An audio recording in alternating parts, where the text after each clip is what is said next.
नमस्ते. आज आपण बनवणार आहोत उडदाच्या डाळीचे वडे. हे बघा, ही डाळ उडीद डाळ, याची आपण वरची साल काढून घेतलेली आहे. आता ही सकाळी मी भिजत टाकली होती, तर मी आता याचे वडे, छान असे वडे बनवणार आहे. तर ही डाळ पौष्टिक पण असते आणि खायला पण टेस्टी असते. तर याचे आपल्याला वडे बनवून घ्यायचे. त्यासाठी आपल्याला समोर जे साहित्य आहे ते मी तुम्हाला दाखवते. हे बघा, आपल्याला रेग्युलर मसाले, हळद, मीठ, तिखट लागणार आहे.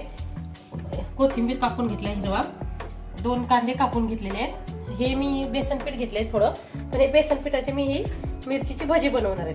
हे बघा, मिरचीची भजी बनवून असल्यामुळे हे बेसन पीठ आणि आपल्याला जे डाळ आहे त्याचे वडे बनवताना त्यात लागणार आहे मसाला. तर आपण हिरव्या मिरचीचा मसाला करणार आहोत. हे बघा, हिरव्या मिरच्या मी एवढ्या घेतल्यात, एवढं अद्रक, एवढं लसूण, ही शोप आहे, हे अजवाईन आहे आणि यात आपण टाकणार आहोत धनापूड आणि मग त्याबरोबर खाण्यासाठी हे पापड. तर हे पापड आपल्याला असे तळून घ्यायचे त्याला, म्हणजे ही पण टेस्ट अशी छान अशी डिश तयार होईल.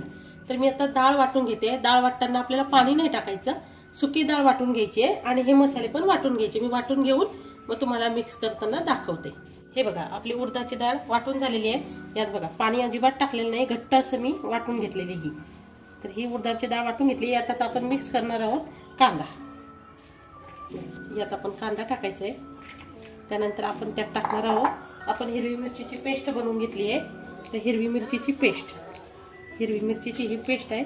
ही कांदा, लसूण, अद्रक, अजवाईन त्याची पेस्ट आहे. तर ही पण आपण त्यात टाकणार आहोत आणि हिरवी मिरचीची पण त्यात मिक्स करणार आहोत. आणि त्यामध्ये मग आपले रेग्युलर मसाले आपण थोडेसे टाकणार आहोत. तर त्या रेग्युलर मसाल्यांमध्ये आपल्याकडे फक्त मीठ आणि हळद, मीठ आणि हळद. आता हे सगळं फक्त आपल्याला कालवून घ्यायचे. कालवल्यानंतर याचे आपण वडे तयार करणार आहोत. तर असेच घट्ट वाटायचे, म्हणजे हे छान होतात. आता हे सगळं मी एकजीव करून घेते. हे बघा, अगदी छान वडे होतात आणि खायला पण छान लागतात. बघा, मी उडदाच्या डाळीचं रवण आहे मिक्स करून घेतलंय छान असं, एकदम व्यवस्थित ते रवण झालेलं आहे.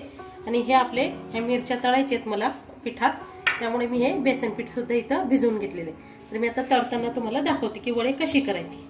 हे बघा, मी इथं कढईमध्ये तेल तापायला ठेवलेलं आहे. तेल आता आपलं व्यवस्थित तापलेलं आहे. तर आता आपल्याला घ्यायचं आहे, हे बघा, हा उडदाच्या वड्याचा गोळा. असं याला थोडंसं पाण्यात हात लावायचं, म्हणजे तो हाताला चिटकत नाही. असं छान घ्यायचं आहे त्याला, मस्त गोळा करून घ्यायचा आहे त्याचा छान.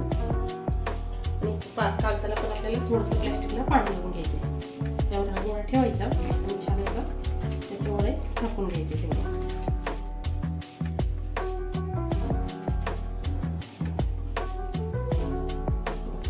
मी थापलेले. तर आपल्याला 2 करायचे असतील तर आपण मधून त्याला कापून असे 2 वडे सुद्धा छानसे टाकू शकतो. तर मी आता हे टाकले ते तेल, छान असे हे वडे तेलात गेले. त्यानंतर तळून घेते छान आणि मग तुम्हाला सगळे वडे व्यवस्थित असे दाखवते. हे बघा, आपले उडीद वडे छान असे तळून होतात. आता आपण यात मिरची टाकणार आहोत. आपण मिरचीची भजी पण करायची आपल्याला, तर आपण आता त्यात मिरची टाकणार आहोत. हे बघा, मिरची आहे ही आपल्याला अशी पिठात डुबवायची आहे. बेसन पीठ आपण छान असं भिजवून घेतलेलं आहे, त्यात भिजवायची छान व्यवस्थित अशी दोन्ही साईडने. त्याला सावकाश तेलात आपल्याला सोडायची आहे. छान होतात आणि खायला पण मस्त लागतात. आपण मिरचीची भजी कधीतरीच बनवतो, ती आता आज बनवली मी, ते खूपच छान लागतात.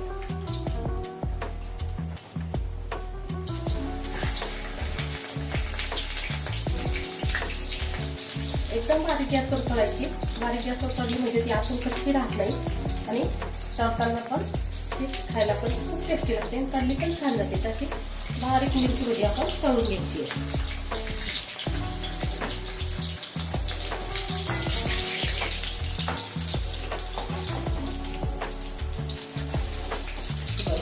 छान होतात.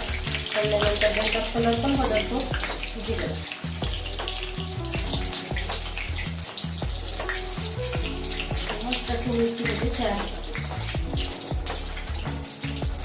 तर हे बघा, आपले उडीद वडे अगदी छान असे तयार आहेत. हे बघा, अगदी गरम गरम आणि मस्त टेस्टी असे उडीद वडे तयार आहेत. हे बघा, छान होतात अगदी आणि आतून पण खूप छान शिजतात. ते असे उडीद वडे आपल्याला खायचे आहेत. आपली मिरचीची भजी, हे बघा, मिरचीची भजी पण खूपच छान अशी तयार झालेली आहे. हे बघा, आतून पण छान झालेली आहे. आणि आपण त्याला पापड सोबत तोंडी लावायला घेऊ शकतो. हे मेयोनीज आहे, हे श्रीखंड आहे आणि सॉस आहे आणि त्याच्याबरोबर कढी खूप छान लागते. आपण उडदाची जी वडे करतो त्याबरोबर कढी ही टेस्टी लागते, म्हणून मी साईडला एक कढी केलेली आहे. तर असेच बनवा आणि असेच तळून छान असे खा आणि मग एन्जॉय करा. आणि माझ्या चॅनलला लाईक, शेअर, सबस्क्राईब करायला विसरू नका. जर यात काही चूक असेल किंवा काही असेल तर तसं मला कमेंट तुम्ही करू शकता, मग मी ते चेंज करू शकते. तर please like, share, subscribe. Bye. Thank you so much.